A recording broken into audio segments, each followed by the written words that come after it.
Good morning, everyone, and welcome to the 2025 Affordable Care Act Process Forum for Agencies. We thank you all for taking the time to join us this morning. My name is Elizabeth Dessenberg, and I will be one of your facilitators today.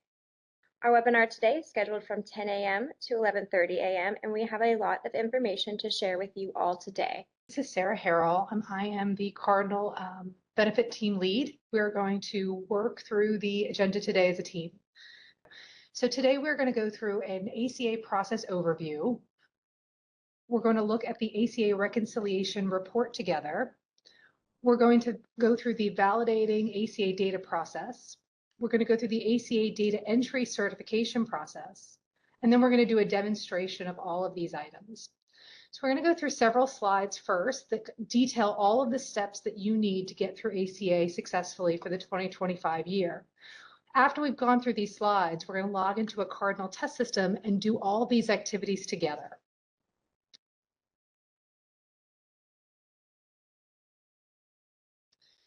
Important dates for you to remember. You need to run the ACA Recon report by Friday, December 12th.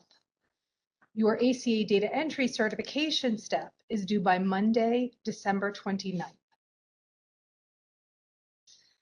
Employees are going to receive one of two ACA forms. If you have 49 or less employees in your group, they'll receive Form 1095B. If you have 50 or more employees in your group, they'll receive Form 1095C. There are some differences in these forms, and we'll detail that. First thing you're going to do is you're going to run the ACA Reconciliation Report. The screen shows you the navigation to get to that report within Cardinal, and we will log into Cardinal shortly and run this report together. But here's a placeholder for you to have that navigation when you go to run the report. These screens on the next few slides detail exactly what you need to enter on the screen to produce the report. And again, we'll demo this together. But these set of slides will give you a nice place to take notes when we get to the demo portion of today's forum.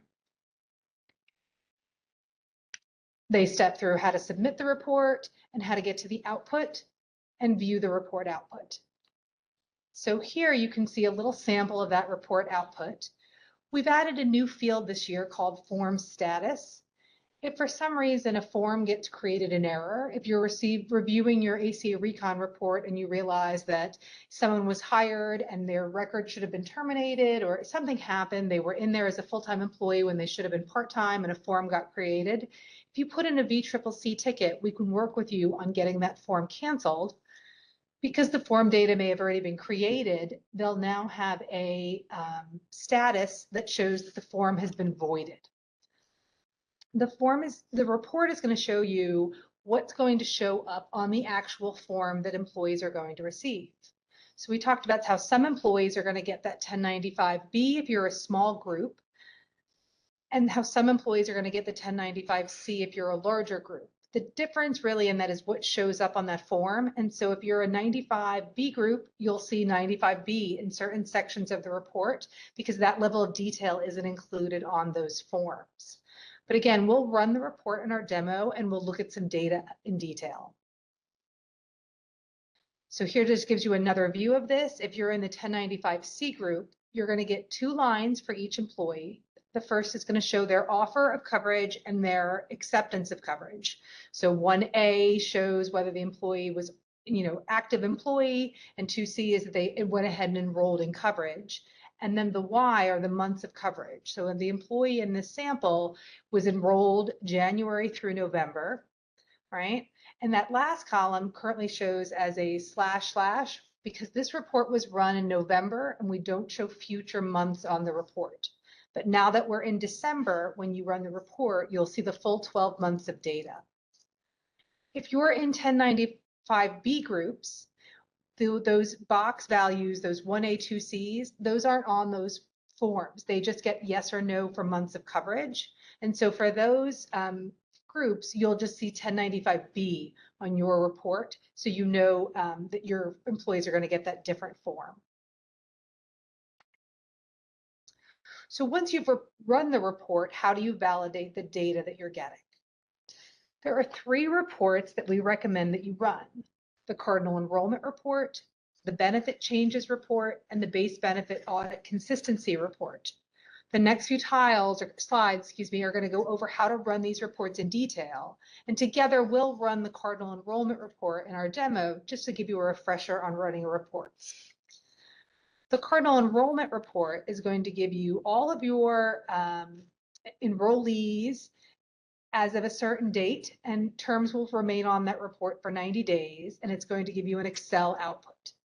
And again, the benefit enrollment change reports, you get to pick which plan type you want to look at. So for ACA, you would want to look at the health plan, and you'll give the date prompts to run that you're looking at this. You might want to separate this month by month, or you may look at the full year, but this is going to give you all of your benefit enrollment changes throughout the year. The Base Benefit Consistency Audit Report will help you check for things like invalid or missing SSNs, mismatches between benefit plan data, dependent data. It's a good report to run on a regular basis. These 3 reports together will give you the data that you need to sort of validate who is enrolled in coverage for each month.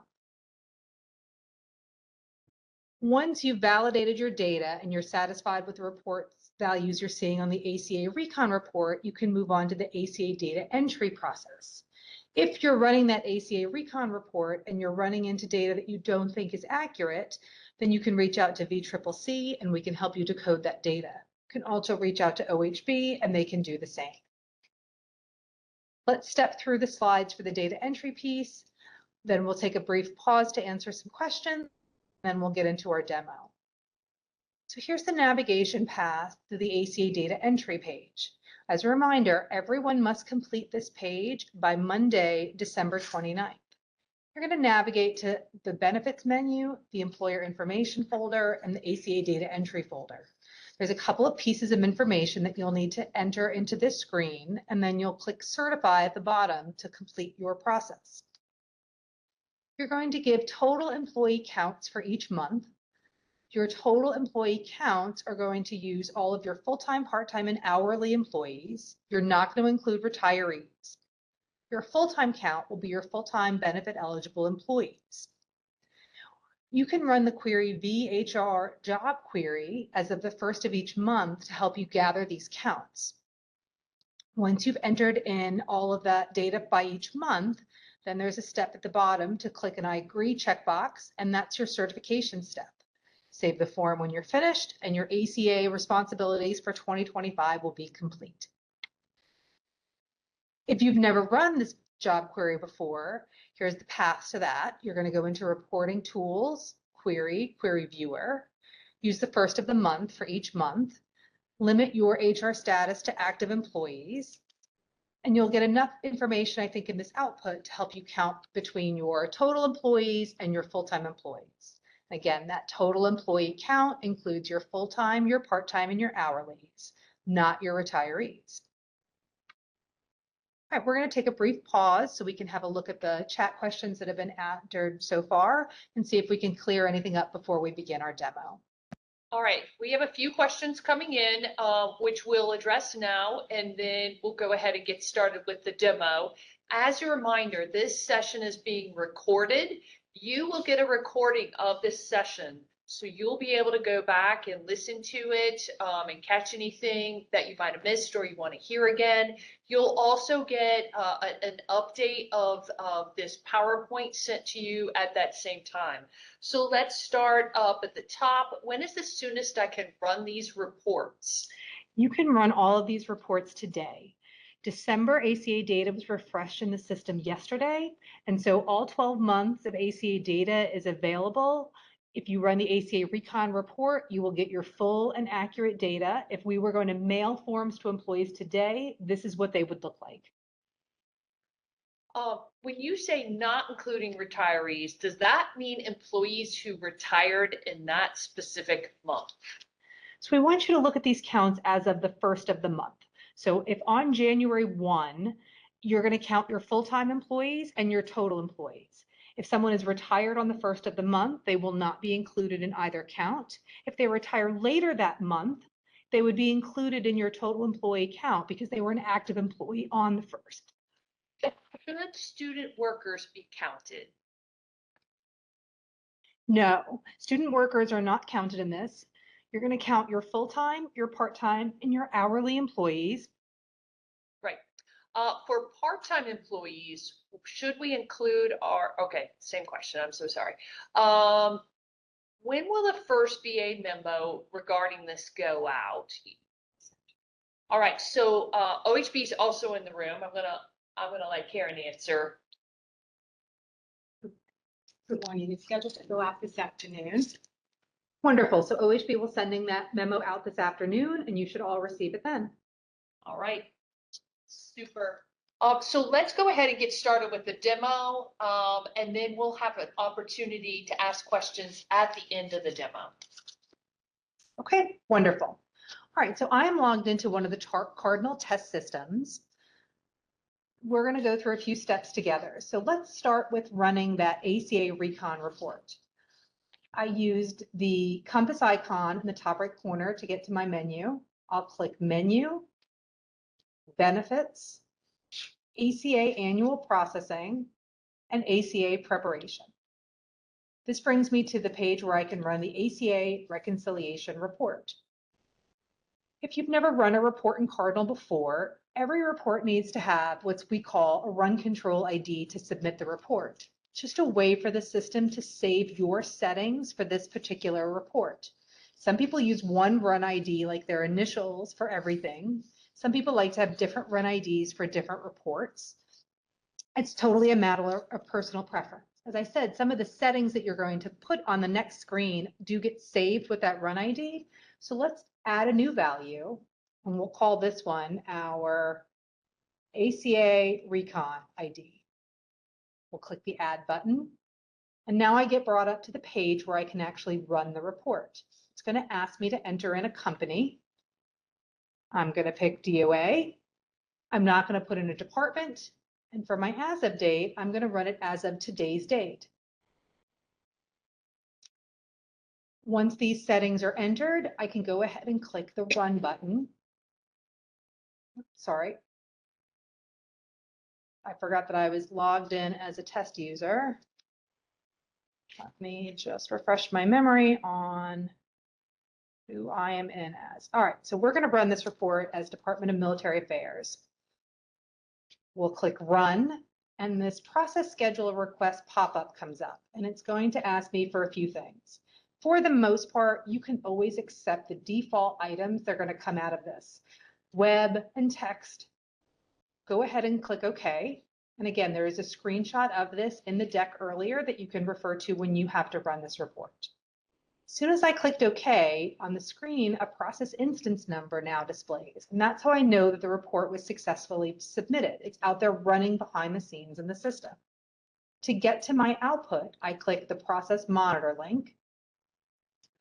And this is where the report will be running in the background.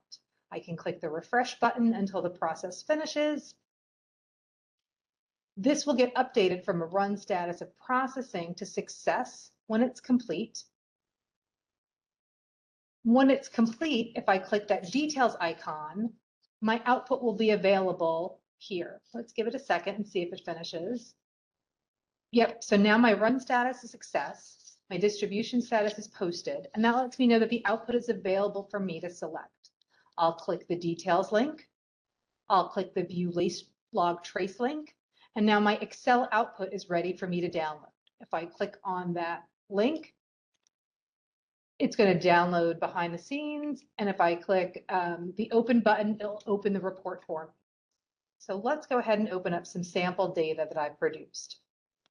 So this is what the report's going to look like if the company I just ran for is a smaller 49 or less group, and they have they're going to receive 1095Bs. Right, so we can see we've got all sample data in here, and for each month, it's going to show for my employee first that she was getting an active form, and it's a 1095B form. So there are no offers of coverage, no values, none of the ACA codes will be shown here, just 1095B.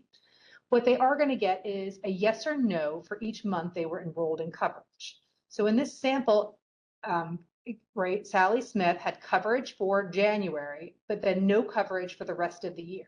And that's the same for each of the dependents. Sam, Sarah, and Susan were enrolled in coverage January, but then not for the rest of the year.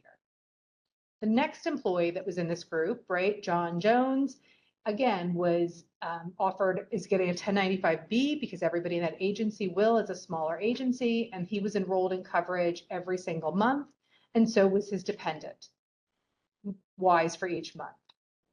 Tom Tester, again, sorry, there's another dependent there. So then I get down to my last person, they're going to get a 1095B for their offer of coverage, and then the yes or no for each month. If I had a larger agency, then my report is going to look like this. I'm going to get these values in line 1, and that's what's going to show up on the actual ACA form that your employee receives in the mail. It's called your box 14 and 16 values, and it's what was your offer of coverage and how did you respond? So 1A is that I was an active employee, and 2C is I enrolled in that coverage. Okay? So those are the values that you're going to see here. So you'll notice for our first person, John Jones, his form has been voided. It was created an error. Our second employee, Jill Smith, she was offered coverage all year and she chose to enroll in coverage all year, and so did her dependent. So they're going to get yeses for each month. And you notice if we come down to this next employee, John Johnson, offers of coverage are populated in the box 1416 line, but these yes or no for each month are blank. And that's a clue to tell me that John is enrolled in an HMO or TRICARE. If your employee is participating in an HMO or in TRICARE, those months of coverage, that yes or no for both the employee and their dependents, will be blank on the report and blank on the form. Those insurance plans, because of their differences in funding, it's the responsibility of the carrier to provide that information, so it is not included in the 1095C forms or 1095B forms that are going to be provided by COVA, right? So we get that question a lot into VCCC.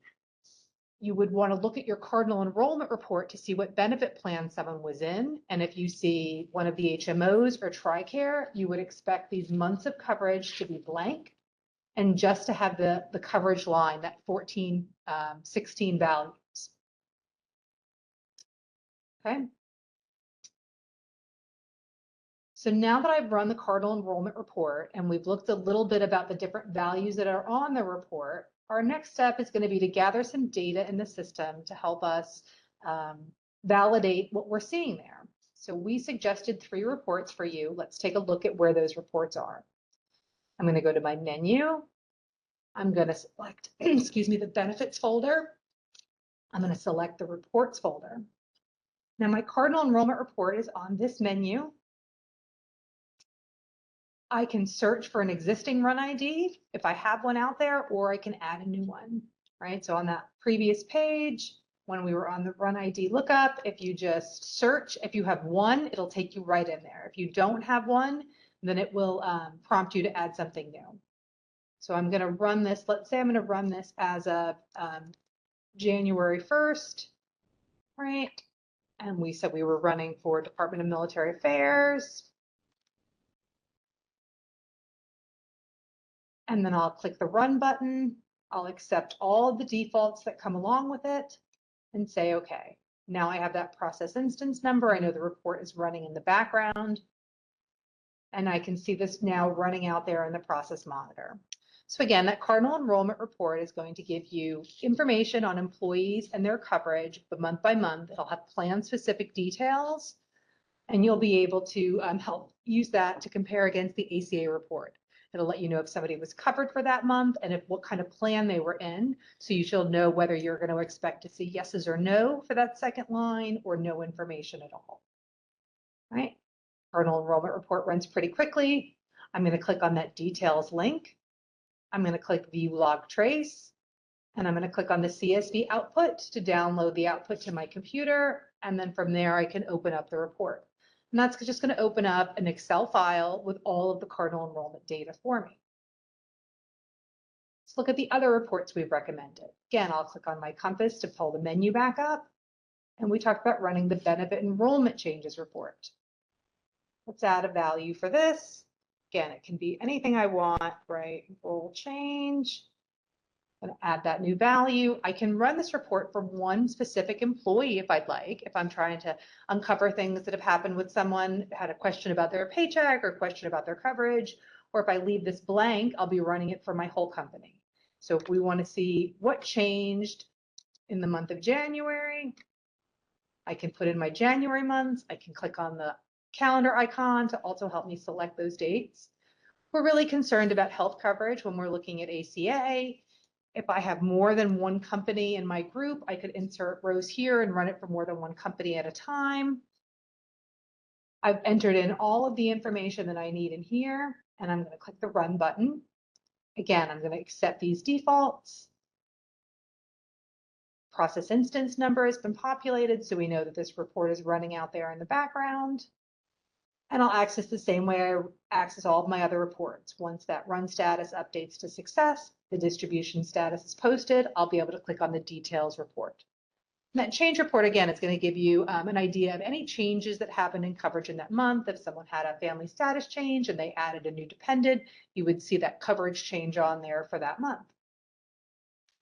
The last report we suggest is the base benefit consistency report. So that's on the menu again. It's under the audit folder, and it's the first report there, the base benefit consistency audit. We'll add a run value for this base benefit consistency audit. Oops, I was in the wrong box. Base benefit consistency audit.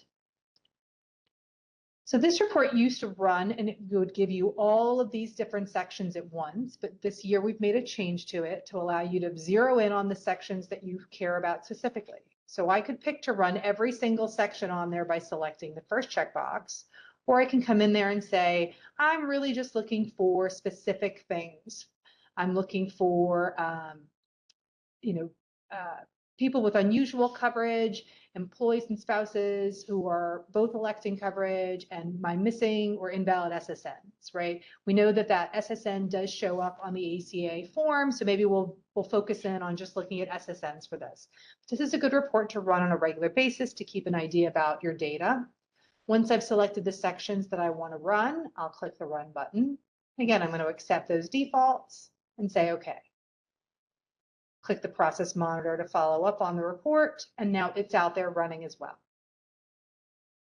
All right, so we've stepped through running the ACA Reconciliation Report, looking at the data that's going to be on there, whether I'm getting a 1095B or a 1095C, knowing that employees who are enrolled in an HMO or TRICARE will not have yeses or nos for their months of coverage. And then we've run a series of reports that will let you validate the data that you're seeing on that report. We're expecting and hoping that most of you, when you run that report, the data will look accurate and you'll be able to move on to the next step. That step is your ACA data entry page. Let's navigate there together. I'm going to go to the menu. From the menu, I'm going to select the benefits folder. I'm going to select employer information and the ACA data entry page. We're reporting for 2025. So I'll enter in 2025 and search, and it'll pull up the ACA forms that I have access to. Some of you have access to more than one company and need to report for more than one company. We'll do an example of that in just a second. So as I said, we've been working with the Department of Military Affairs. This had been filled out in the past by their benefit representative, Betty Benefits. That all gets populated in based on the contact employee ID. If Betty was no longer responsible for entering this information in, I can come to this box and just delete the information out. When I tab out, it will open up the contact name and the contact phone number. So maybe this year we're going to have Bill be responsible for submitting this information, and we want any phone calls that are generated as a result of this to go to Bill's phone number. So we're going to change this from 55512 to Bill's number. Okay. The next question I'm going to be asked is, in general, did you have 50 or more employees? And that'll help us determine that 1095B or C question. We're going to say, yes, I did. I had more employees than that. And now I'm going to come down and do my counts. So let's talk about these counts again. You're going to put in the counts as of the first of the month for each of these months. As we said, the full-time count are your full-time benefited employees, and your total employee count is full-time, part-time, and hourly. We're not going to include retirees in this count, and we can use the query that we referenced earlier in the presentation, the VJob query, to get you data as of each month, and then help you count between your full-time and other categories. I'll come in and say that I had 100 full-time employees in January, 110 in March, 110 again. You're just going to go through and look at your data and put in what you found for each month.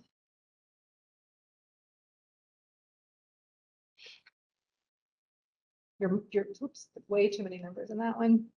There we go. When I go to put my total employee count in, the system will check to make sure that the number that I enter is larger than the number that I have for full-time. So we'll see what happens if we miskey there.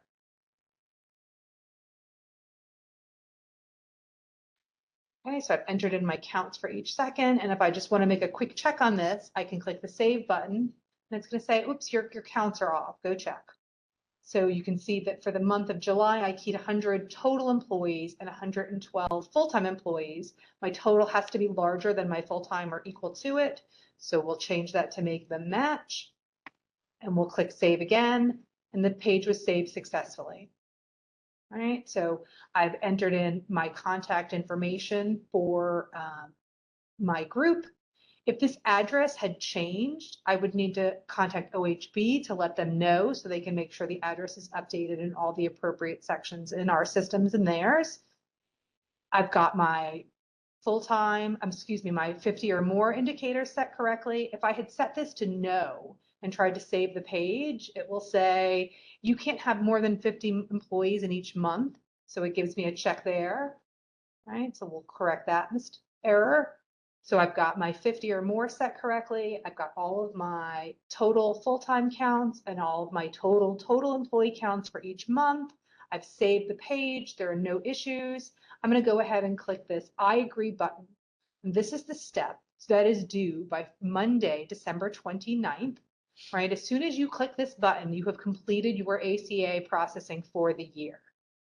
As soon as I clicked it, the system populated in my certifier name and my certifier date based on who I'm signed in as the system, and I'll save the page. I'm going to return to search, and I'm going to pull this up again. You notice that all of a sudden now everything is grayed out. I can't change the contact ID. I can't change my 50 indicator. All of the monthly counts are locked to me. It's because I've already certified the page. Once you do that certification step, no changes can be made. At this point, you would need to reach out with a VCCC ticket and ask us to unlock your sheet so that changes could be made. Okay? But once you click this I agree button and save, you have finished your ACA processing for the year. Again, that is due by Monday, December 29th. Let's pause and go through this step again for somebody who has more than one company to look at. So I am going to sign out of the system. I'm going to sign in as a different user. Again, this is our test site with all test data. We're going to navigate to our ACA data entry page from menu, benefits, employer information, ACA data entry. I'll enter my year because we've got quite a few years out there, and then I'll click search. This VA is responsible for several different agencies, so they have access to 6 different agencies. I'll just go through them one by one. I'm going to go through on each, and I'm going to enter in my 50 or more and my monthly counts. It's going to be the exact same process. So we'll say this is a smaller agency.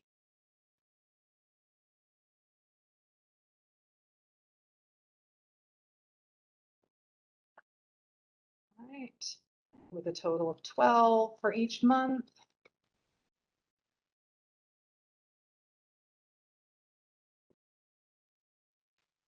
Okay, everything looks good.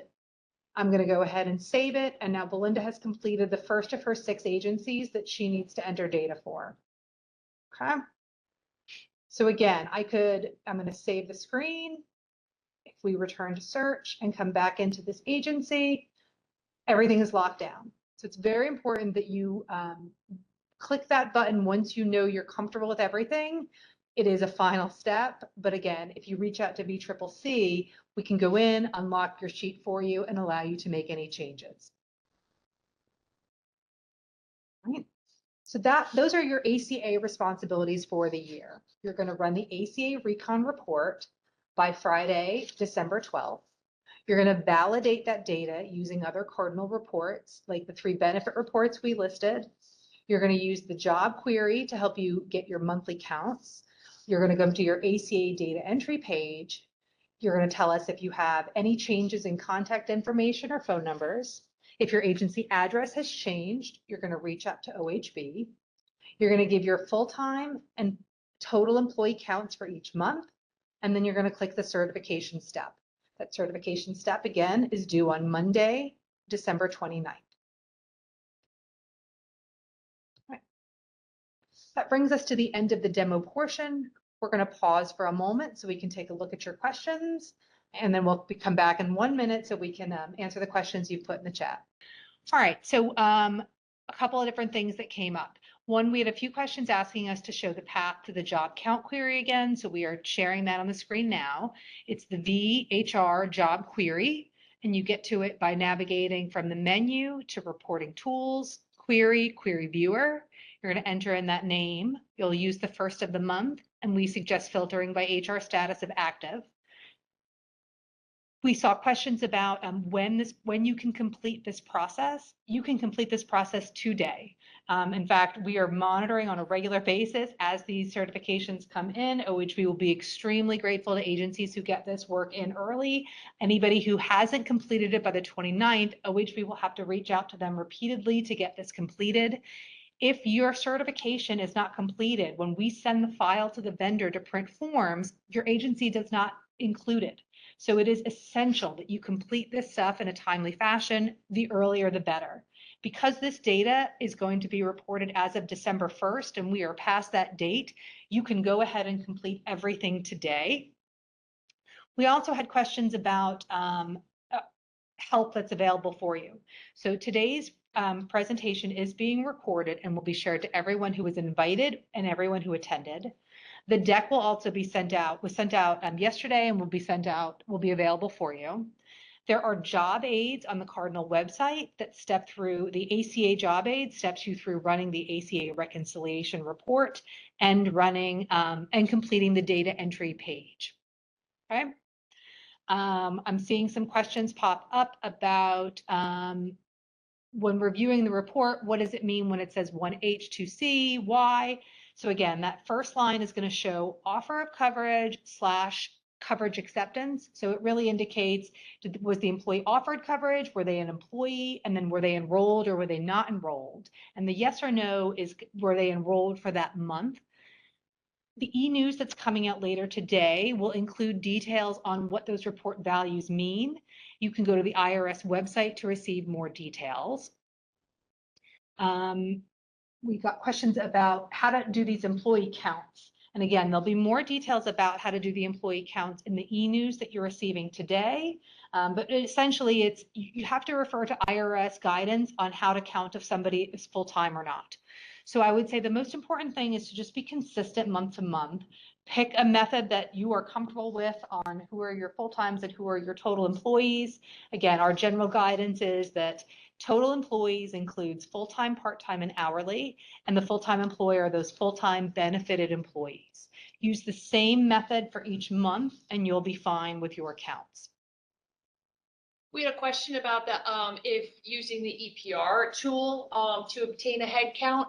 I think it's a valuable resource, but I would not use it. It is intended for submission in for DHRM required reporting to the legislature. There are specific things that it is gathering, so I'd be a little cautious about that. But I think it's a good means of checking your data that you're already using with the queries and the reports that you can go ahead and start running today.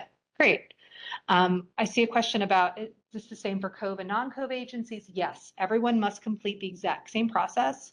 Please run your ACA Recon report by the same dates and get that certification page completed on the same dates, and use the same methods for both COVE and non-COVE agencies.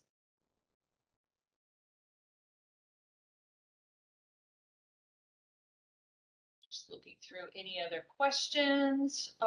Do we need to submit this every month?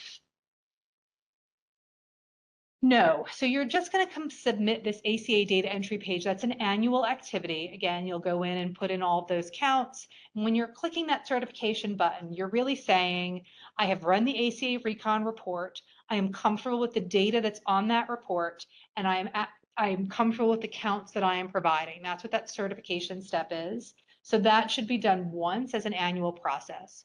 We do recommend running the ACA Recon report throughout the year. You can only look at the data on that report through the current month that you're in. So you might want to look at it monthly, you may want to look at it quarterly, but that is not required. There's no monthly requirements for this. So a full-time employee, when we say benefited full-time employee, we mean someone who was eligible to elect benefits. So that full-time count has nothing to do with enrollment. It's simply your full-time number, whether they waived coverage or elected coverage, but it's that population who could have elected or chose to waive. Yes, we are recommending that you use the counts as of the first of the month. And in the IRS ACA world, that's the sort of the count methodology that they have decided to use. And so if you use the first of the month for each month, your data will be consistent. We understand that a lot of agencies hire on the 10th and the 25th, but those people will get caught up in next month's count.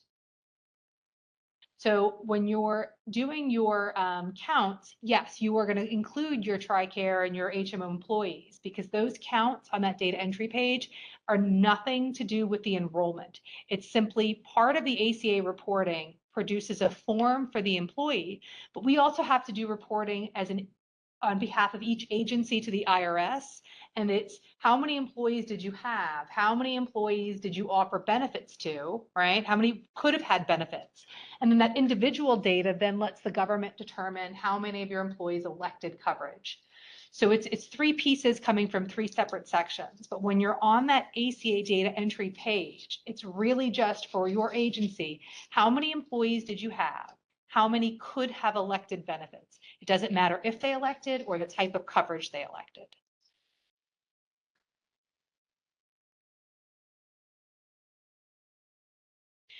An example of an employee who started in the middle of the year. So they're going to have no's for those first few months of coverage. And then they're going to have the IRS codes that show not employed / no coverage offered. And you'd have to look at the IRS website. The link to that will be included in the e-news. And it is also in this presentation that gives you the actual IRS definitions of those codes. All right, let's let this be our last question and we'll continue to move on. For people that are hired 11/25 and they have until 11/24 to elect coverage, what do we do if we receive an enrollment for 12/1 after we've submitted the report?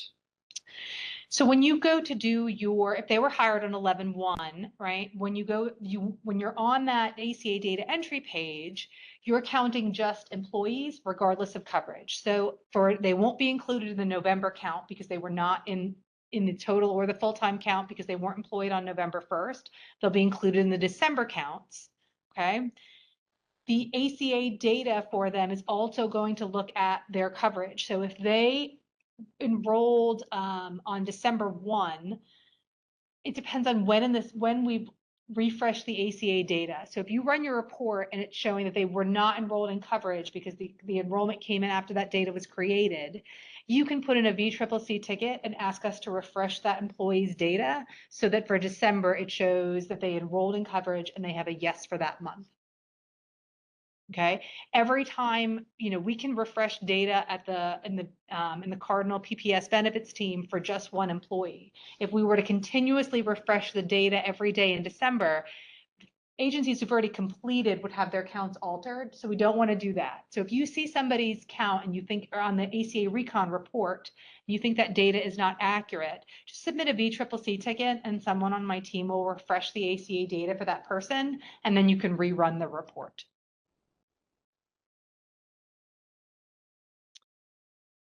Okay, all right. All right, so good morning. My name is Jolene Christensen, and I'm going to walk you through these last two sections. The first one is talking about access to Cardinal HCM. So most of you at this point probably access Cardinal every day, if not every week. So you've never been in a situation where you may have lost your core user access. If you're an occasional user, or maybe this is the only activity you essentially do for your agency and Cardinal every year, then you may have lost your core user access. And that's if you have not logged into Cardinal in the past 90 days. You'll still be able to get in if you're an employee and you'll have your ESS access, but you'll not have access to be able to do the functions you need to do this certification. If you have lost your access or permission, you will need to regain access, and that will require a security form. So it is essential that if you have not been to Cardinal lately, you go and check your access. You make sure you can make your way to these pages to do these activities. Do not wait till the holiday weeks to do this, because you will not have time to gain security access, get it signed by your Cardinal security officer at your agency, and it's submitted over to the team, and on and on. The next slide is generally logging into Cardinal. And just some information about that. I know that this is a reminder slide for everyone, but it's especially important for supporting users. And I want to take a moment for all of you who are out there supporting users during open enrollment or throughout the year. All users can access Cardinal through the my.cardinal.virginia.gov, and they will need a valid email address on file or in the system to log in. As a reminder, email can only be set up or changed by somebody who is an HR administrator. A process after that's changed, the process runs every 2 hours during the day and once overnight. So immediate access doesn't happen for that individual, but they will get access shortly.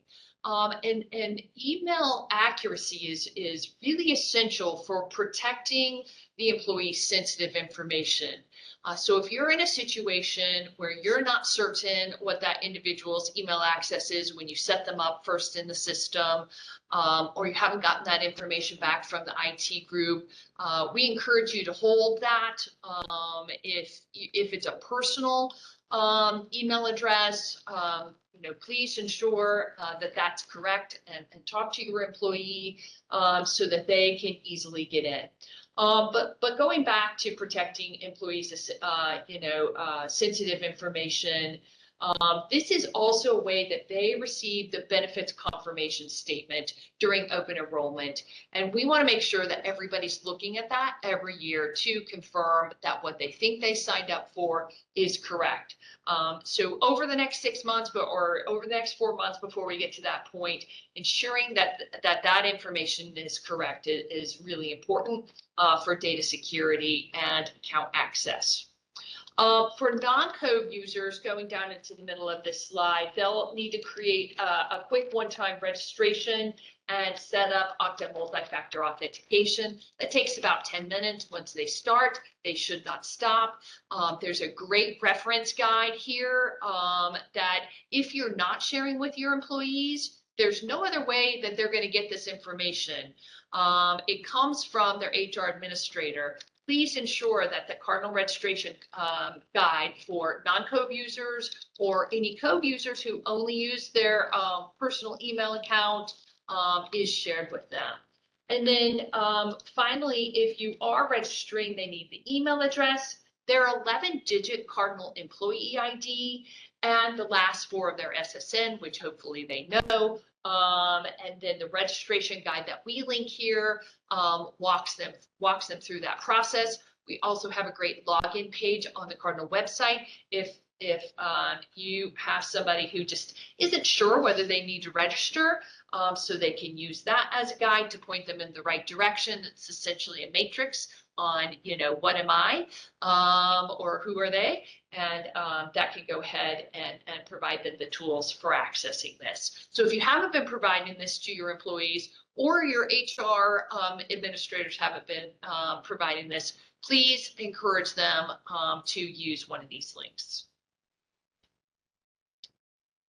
Multi-factor authentication, that is certainly, the thing that is on everybody's mind.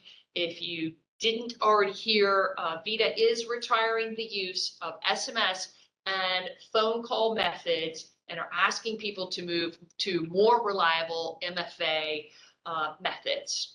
This change is especially important because this hits right before W-2s, ACA, and open enrollment cycles. So we're particularly concerned about the impact on non-code users. If you're a code user, we don't expect significant disruption. Most employees access Cardinal through the office or through VPN. They do not need to do multi-factor authentication unless they are working remotely. However, we have heard from many agencies who have shared concerns that their users do not have smartphones. They have older devices that they can't load authentication apps on, or they're uncomfortable installing Okta Verify on their personal phones. We've relayed this feedback to Vita leadership, and we're strongly advocating for additional MFA options be made available before SMS and voice are fully retired. While the most recent communications that many of you have received would have referenced an 11/30 target date for moving to these new MFA methods, we understand there is some flexibility. We do not have a date, and we are waiting on more clarity, but we will share that as soon as we have heard. And if we haven't heard about your agency situation and you think we need to, we encourage you to have your CIO or CTO submit a ticket outlining the impacts to your specific agency. And we want to thank all of you for working with us through this process. We know that it is to safeguard our investment and everybody's access into Cardinal, but there certainly have been some pains along the way. So thank you for your understanding. Off the topics of security and access related to additional support, the first slide shows OHB support, just a reminder of their email and online assistance form, phone numbers, and then an easy link to get to their latest e-news. Like Karen mentioned, you'll get that email out this afternoon, and I'm sure they will update that e-news page as quickly as they can. When should you contact OHB? Certainly they're going to want you to read through that e-news this afternoon. So take some time, calendar 30 minutes to look quickly through all the reference materials that they provide. But if you have questions determining correct data enter for ACA certification, or questions about values, general health care plans, then you should reach out to OHB. On the next slide, when should you contact Cardinal? For technical questions, if there's a page not working, if you've certified and you decided, hey, you really need to make a change, as Sarah mentioned earlier, you'd go back and enter a ticket. We want to encourage you to always put Cardinal in the subject line, but as much information that you can provide as possible would be useful. It will help us with routing. Do not send help desk tickets by virtue. They cannot be decrypted. but do include as much detail as possible. That will cut down on the back and forth and will help us, get better information and support to your ticket as soon as we can. The long-awaited reference material that Sarah mentioned earlier, there are 2 great job aids related to ACA, to ACA data entry. So this is step-by-step on how to do the certification process, exactly what she walked you through today. The second one is updating or managing VA contacts. If you haven't done this already, we need you to do that. Anytime something changes, please click on this link, go in and update your VA contacts so we can assure we have the right people on file. Also referenced here is the reports catalogs, which include reports and queries for benefits users. As a reminder, we have in the HCM space 4 benefits catalogs, 1 for each module. There's 1 for TA, there's 1 for HR and for payroll. So some of you may also utilize some of those other reports catalogs to run specific queries, but just don't forget about those, they're out there. If you need help running a report, there's a great step-by-step guide.